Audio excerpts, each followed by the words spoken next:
Mukaddes baydaga baqı sığınıp, eni qalbi yali mehristanim.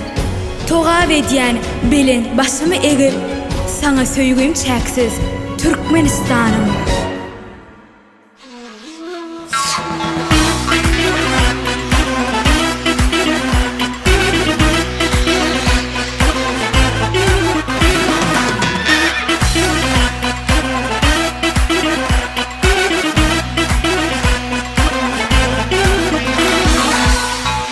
Yüreklerde aydın var, olaydımda adım var. Günne yanlan yar, gül bezelen meydan. Paraha dasman, toprağından bir kızım. Olgumun kımmatın, sana dendir vatan, dendir vatan.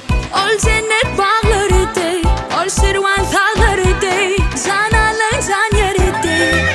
Türkmenistan, Türkmenistan.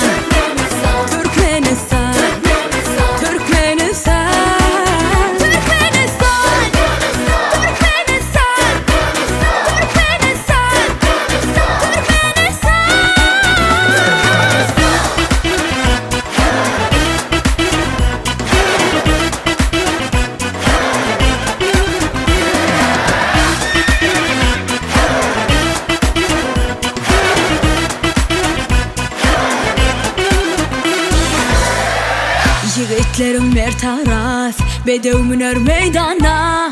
Gözellerde begres, millilik her cana. Zenana ağlas, sayfeplerin sesin.